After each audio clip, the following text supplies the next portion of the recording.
Bienvenidos a Harry Potter Theory Español. Hoy vamos a echar un vistazo a qué pasó después de que terminó la historia principal de Harry Potter, después de las Reliquias de la Muerte, una vez que Voldemort fue vencido y terminó la batalla de Hogwarts. Hubo que reconstruir al gobierno, los criminales fueron llevados ante la justicia, Hogwarts debió reconstruirse, las familias siguieron adelante, se formaron nuevas familias y generaciones completas empezaron a llegar al castillo nuevamente. Este video está organizado en secciones grandes, pero muchas de ellas tienen varios desarrollos. Vamos a avanzar de manera más o menos estructurada, pero hablaremos en general de unos 50 hechos después de la guerra. Y esta es apenas la primera parte de esta serie, ya que es mucho contenido para abarcar de un solo golpe. La mayoría de todos estos datos vienen del epílogo, entrevistas y publicaciones de J.K. Rowling. Si les da curiosidad qué pasó con personajes específicos después de la guerra, vayan a ver el video qué pasó con estos 100 personajes después de la guerra. Ese se enfoca mucho más en los destinos individuales. Hoy vamos a echar un vistazo más general al mundo mágico. Empecemos. Kingsley se convierte en ministro de magia y reconstruye el ministerio. Después de la derrota de Voldemort, el mundo mágico necesitaba no solo celebrar, sino nuevo liderazgo. El Ministerio de Magia había quedado expuesto como algo totalmente corrupto. Negaron el regreso de Voldemort, persiguieron a inocentes, fueron controlados por los mortífagos y perdieron la confianza del público. Una de las primeras decisiones postguerra fue elegir a Kingsley Shacklebolt como ministro interino de magia. No hubo mejor opción, por supuesto. Kingsley demostró en la guerra ser un auror más que capaz, un miembro confiable de la Orden del Fénix y una de las pocas figuras que eran respetadas en todas las esquinas del mundo mágico. No estaba atado a la corrupción del viejo régimen, y no tenía esta vanidad ni incompetencia que definieron al anterior liderazgo. Lo que empezó como algo temporal, pronto se volvió permanente. Con Kingsley, el ministerio se reformó. Se despidió a los oficiales corruptos, se acabaron las pólizas discriminatorias y se hicieron esfuerzos para construir un gobierno más competente. La equidad se volvió una verdadera prioridad en lugar de una expresión vacía, y la sociedad mágica se volvió más incluyente en los años siguientes. La habilidad de Kingsley ayudó a convertir al ministerio en algo mejor, quizá uno de los logros más importantes de toda la era posguerra. Los mortífagos finalmente se hacen responsables de sus actos. Uno de los mayores fracasos después de la primera caída de Voldemort es que muchos de sus seguidores escaparon un verdadero castigo. Algunos dijeron que estaban bajo la maldición Imperius, otros aprovecharon su riqueza, conexiones políticas o simplemente su apellido para evitar consecuencias serias. Lucius Malfoy es el mejor ejemplo. A pesar de servirle a Voldemort directamente, pudo regresar a la sociedad mágica como alguien respetable después de la Primera Guerra. Pero, después de la Segunda, todo esto cambió. El ministerio de Kingsley cazó a los mortífagos sobrevivientes, los llevó a juicio y encerró a muchos en Azkaban. En esta época, el mundo mágico entendió que vencer a Voldemort no era suficiente. Si las personas que lo apoyaban no se enfrentaban a ninguna consecuencia, la ideología podría sobrevivir. Y esa ideología sufrió un gran colapso. Ser un mortífago ya no era sinónimo de que te temieran o de tener un gran estatus, era algo de lo que sentirse avergonzado. De la misma forma, la supremacía de la sangre pura perdió mucho del valor que alguna vez tuvo en los círculos de la élite. La guerra dejó expuesto exactamente a dónde llevaban esas creencias. Eso no quiere decir que los prejuicios hayan desaparecido de la noche a la mañana. Eso rara vez desaparece en una sola generación, pero se debilitaron y se alejaron del poder. Se eliminó a los dementores de Azkaban. Durante siglos, Azkaban dependió de los dementores para ser sus guardias, y pensando un poco, esto dice mucho del antiguo ministerio. Esta forma de encarcelamiento no era solo un encierro, era tortura psicológica. Los dementores no solo son guardias, absorben la esperanza, felicidad y la salud mental. Llevan a todos a la desesperación. Era un sistema brutal y Dumbledore lo criticó durante años. Después de la guerra, Kingsley Shacklebolt por fin decidió acabar con esto. Se eliminó a los dementores de Azkaban y se les reemplazó con formas más controladas y justas de seguridad mágica y autoridad. Aurores entrenados, instalaciones más protegidas y medidas de protección en lugar de criaturas que se alimentaran del sufrimiento. El antiguo ministerio gobernó con el miedo, crueldad y en secreto. Eliminar a los dementores era alejarse de esa filosofía. Hermione cambia al ministerio. Hermione Granger tiene un futuro durante la posguerra que tiene todo el sentido del mundo después de considerar quién era ella. Hermione nunca estuvo de acuerdo con los sistemas que no funcionaban a su alrededor. Buscaba reformar en donde sea que viera injusticia. Ya sea con los elfos domésticos, con el ejército de Dumbledore, exponer corrupción o constantemente protestando en contra de la flojera y los prejuicios, Hermione siempre tuvo el instinto de alguien dedicado a reformar. Y entonces se unió al Ministerio de Magia después de la guerra. En lugar de rechazar a la institución, Hermione trabajó dentro de ella para mejorarla. Subió por las filas del Departamento de Seguridad Mágica, desmanteló leyes discriminatorias y continuó su búsqueda para proteger a seres marginados, especialmente los elfos domésticos, cuyo trato ella identificó como erróneo mucho antes que los demás. Con el tiempo llegó a ser ministra de magia. La chica que alguna vez fue considerada una insufrible sabelotodo llegó al liderazgo de Gran Bretaña, no porque buscara poder, sino porque era quizá la mejor persona para ejercerlo. Harry se convierte en Auror. Después de todo lo que vivió, hubiera sido entendible que Harry no quisiera saber nada más de peligro, magos tenebrosos o el Ministerio de Magia, pero Harry no era así. A lo largo de la serie, cuando otros dudan, Harry se acerca al problema. Ya sea entrar a la Cámara de los Secretos, enseñar al ejército de Dumbledore, cazar horrocruxes, su instinto siempre era actuar cuando era necesario. Después de la guerra se unió a los Aurores. Esa decisión tiene todo el sentido del mundo. Harry tenía más experiencia en la vida real al enfrentarse a magia oscura que muchos de los adultos ya entrenados. Entendía cómo pensaban los magos tenebrosos, cómo se esparce el miedo y qué pasa cuando se ignoran las amenazas. Con el tiempo, ascendió y llegó a ser jefe del departamento cuando aún era muy joven. Eso nos dice dos cosas. Primero, su experiencia práctica superaba cualquier falta de un título o de graduarse. Y en segundo lugar, el ministerio estaba dispuesto a valorar la competencia en lugar de la burocracia. Umbridge es llevada ante la justicia. Pocos personajes inspiran tanto odio universal como Dolores Umbridge, y eso es decir bastante en un mundo que incluye a Voldemort, Bellatrix y Fenrir Greyback. Lo que hace que Umbridge sea tan detestada es que su crueldad se siente burocrática. Se oculta detrás de reglas, títulos y lenguaje educado mientras abusa de su posición. Tortura estudiantes, suprime la verdad, persigue a hijos de muggles y sirve a un poder autoritario cuando le beneficia. Básicamente, es el mal encarnado en las instituciones. Su destino después de la guerra se siente muy satisfactorio. Después de la caída de Voldemort, Umbridge es arrestada, enjuiciada y encerrada por los crímenes que cometió durante la campaña anti-muggles del ministerio. Fue sentenciada a cadena perpetua en Azkaban. Durante años, la gente como Umbridge fue protegida por el sistema, pero esta vez, la mujer que usó al sistema contra los demás fue juzgada por el mismo sistema. El Estatuto del Secreto. Incluso después de la caída de Voldemort, no todas las amenazas del mundo mágico venían de los magos tenebrosos.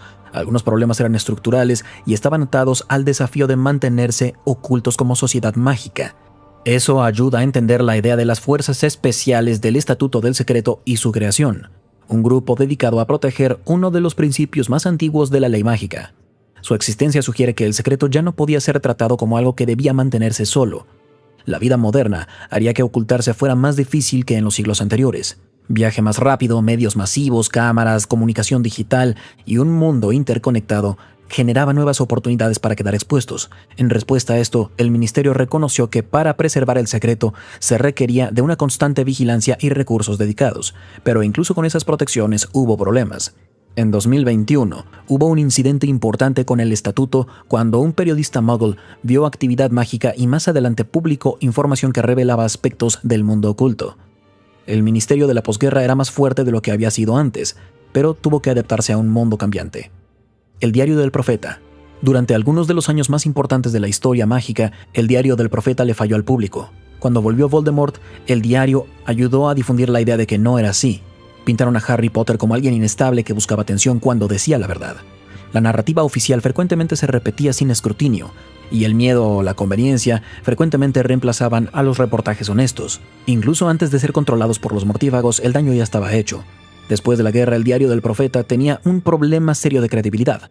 ¿Por qué los lectores debían confiar en un periódico que se había equivocado? Una reforma era inevitable. Nuevo liderazgo, estándares editoriales más fuertes y un distanciamiento visible de los pasados hábitos eran necesarios para que el diario recuperara su relevancia. Un mundo mágico más saludable no solo necesitaba mejores leyes y líderes, también mejor información. Sin reportajes confiables, el miedo se esparce rápido, las mentiras se convierten en armas y las instituciones son difíciles de responsabilizar. Reconstruir la prensa fue parte de reconstruir a todo el mundo mágico en Bretaña. El gobierno Muggle. Durante la serie, la relación entre el gobierno Muggle y el mágico existe solo en el fondo. Sabemos que el primer ministro británico periódicamente recibe informes de eventos mágicos importantes y que ambos mundos no están totalmente separados, pero después de un conflicto tan grande y desestabilizador como la Segunda Guerra Mágica, se necesitaba una mayor cooperación para asegurarse de que se trataran las amenazas importantes. Desapariciones, ataques, disturbios inexplicados o pánico masivo crearon consecuencias que afectaron a la sociedad Muggle y mágica. Mejorar la comunicación entre el Ministerio de Magia y el gobierno Muggle ayudaría a manejar las crisis de manera más efectiva e impedir que un lado reaccione a ciegas a eventos que el otro apenas entiende. Esto también cambió la mentalidad general. Antes pensaban primero en la separación y luego en cooperar. Pero en la era posguerra, tenemos un escenario más realista sobre la responsabilidad compartida. El gobierno mágico y el no mágico podrán ser independientes, pero viven en el mismo país y comparten muchas disrupciones. La inclusión de seres mágicos. Uno de los mayores problemas de la sociedad mágica fue cómo definió a quienes se importaban verdaderamente. Durante generaciones, el poder se centró en las manos humanas mientras otros seres eran marginados. No se confiaba en los duendes, se ignoraba a los centauros, se explotaba a los elfos domésticos y muchas comunidades eran tratadas como problemas en lugar de voces que debían escucharse. La exclusión era parte del sistema, pero la era posguerra desafió algunas de esas ideas.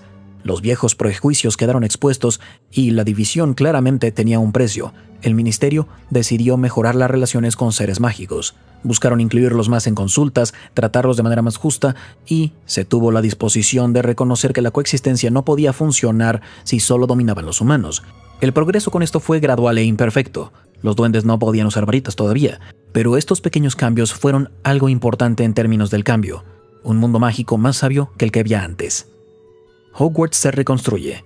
Cuando terminó la batalla, la victoria llegó con un precio. Partes del castillo habían sido destruidas, antiguos pasillos dañados y torres cayeron. La mayor batalla que jamás había visto Hogwarts dejó cicatrices en la institución más importante del mundo mágico británico.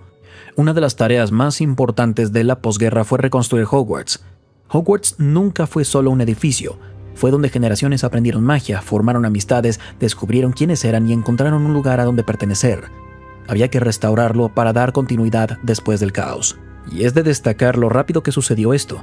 En apenas 4 meses, Hogwarts ya estaba operando nuevamente y se preparó para recibir estudiantes. Eso nos dice mucho de la magia y la comunidad. Hechizos de reparación seguro jugaron un papel, pero la magia no explica todo. Reabrir también requirió de planeación, trabajo, coordinación y un esfuerzo colectivo para restaurar lo que la escuela representaba. Y luego los estudiantes regresaron, continuaron las clases. Llegaron nuevos estudiantes de primer año, se llenó el gran comedor. El castillo que había sido un campo de batalla se volvió un colegio nuevamente. Voldemort dañó a Hogwarts, pero no acabó con él. McGonagall lidera Hogwarts. Si Hogwarts necesitaba a alguien después de la guerra, era a Minerva McGonagall. Ella pasó décadas demostrando que era una de las figuras más leales y capaces de la escuela. Era estricta sin ser cruel, formidable sin ser arrogante y protegía mucho a los estudiantes, incluso cuando rara vez mostraba sus emociones. Durante la batalla de Hogwarts fue clave para organizar la defensa del castillo. Después de la caída de Voldemort, McGonagall se volvió directora. Bajo su liderazgo, Hogwarts empezó una nueva era. Ella supervisó la reconstrucción, restauró los estándares y ayudó a guiar a la escuela para salir de uno de sus periodos más oscuros. Pero, igual de importante, fue que preservó su identidad. Los estudiantes aún recibían sus cartas, llegaban a un mundo de maravillas, aún importaba la ceremonia de selección y generaciones entraron al gran comedor con la misma sensación ceremoniosa que había definido a Hogwarts durante siglos. La escuela debía cambiar, pero también continuar otras cosas. McGonagall entendió que reconstruir Hogwarts no se trataba de convertirlo en algo totalmente nuevo, sino de ayudarle a mantener su identidad después de superar el trauma. Detalles posteriores sugieren que también se mudó a la oficina de Dumbledore y contribuyó recuerdos al pensadero. Ató su liderazgo a los recuerdos y al compromiso. La maldición de defensa contra las artes oscuras. Este era un puesto inestable en Hogwarts, el peor de todos, de hecho. Ningún profesor duró más de un año. Para cuando llegó Harry, pasaron Quirrell, Lockhart, Lupin, Moody, el falso Moody, Umbridge, Snape y los Carrow, con una versión perversa de la materia. Cada año tuvo su escándalo, peligro, incompetencia y catástrofe. La razón nos lleva a Voldemort. Después de que Dumbledore se negó a darle el puesto a Tom Riddle, el puesto quedó maldito. Ningún profesor podría estar en él mucho tiempo mientras Voldemort viviera, y una vez que Voldemort fue vencido, se acabó su maldición también. Recordar la guerra. Uno de los mayores problemas del antiguo ministerio era su tendencia a la negación. Se ignoraban los problemas hasta que eran imposibles de ocultar, y la narrativa oficial importaba más que la honestidad. El Hogwarts de la posguerra decidió ir en la dirección opuesta. En lugar de fingir que la batalla de Hogwarts fue una simple tragedia que debía ignorarse hasta cierto punto, la escuela reabrió apropiadamente. Se hicieron ceremonias para honrar a quienes murieron defendiendo el castillo. El sacrificio se volvió una parte del recuerdo viviente del colegio, y eso se extendió a las clases. La historia de la magia, alguna vez infame por ser una materia desconectada de las vidas de los estudiantes, ahora tenía una razón para enseñar sobre las guerras mágicas como algo que podía impactar a lo reciente en lugar de algo distante. Una escuela que enseña lo que pasó, honra a quienes la defendieron y trata a la historia seriamente puede evitar repetir los mismos errores. Hogwarts se vuelve más justa. La reconstrucción no fue solo para volver a abrir el colegio, era una oportunidad para enfrentarse a puntos ciegos de la misma institución. Dos de las áreas más claras de esto eran los estudiantes hijos de Muggles y la casa Slytherin. Durante el régimen de Voldemort, los hijos de Muggles eran blancos y eran obligados a vivir con discriminación. En la posguerra era esencial apoyar a estos estudiantes, no solo académicamente sino emocionalmente. Una generación vio cómo se normalizó el odio. Hogwarts tenía la oportunidad de proteger aún más y de ser más consciente de los estudiantes que eran rechazados. Al mismo tiempo, la casa Slytherin se enfrentó a sus propios desafíos. Durante años, muchos asociaron a la casa con la pureza de sangre, la magia oscura y los mortífagos, pero ninguna casa debe ser reducida a sus peores miembros. La posguerra le ofreció una oportunidad a la casa de reconstruir su reputación y de separar la ambición, la ocurrencia y la determinación de las ideologías más perversas que se habían atado a la casa. El nuevo Hogwarts no buscaba borrar el pasado y ya, sino ser una versión más sabia que la anterior. Neville se vuelve profesor y lidera a Gryffindor. Pocos personajes tienen un arco tan satisfactorio como Neville Longbottom. Él empieza como este niño olvidadizo y ansioso que constantemente pierde a su sapo, tiene problemas en clases y es subestimado por prácticamente todos. Pero fuera de ese exterior nervioso, hubo valentía todo el tiempo. Al final de la guerra, Neville fue una de las figuras más valientes de la Resistencia. Ayudó a liderar el ejército de Dumbledore dentro de Hogwarts y destruyó a Nagini. La posguerra refleja quién verdaderamente fue todo el tiempo. Neville se convierte en profesor de herbología, un puesto que le queda perfecto. La herbología era una de las pocas materias que siempre tuvo talento natural, y a diferencia de muchos personajes, la fuerza de Neville nunca se trató de su ego o de su reconocimiento. Era paciente, amable y muy capaz. También se convirtió en el jefe de la casa Gryffindor. No necesitó ni la fama ni el poder político para completar su historia. Se convirtió en algo con mayor significado. El profesor que tiene la confianza de los estudiantes, que lo respetan y lo recuerdan. Hermione termina la escuela y Harry y Ron no. La guerra interrumpió la educación de una generación.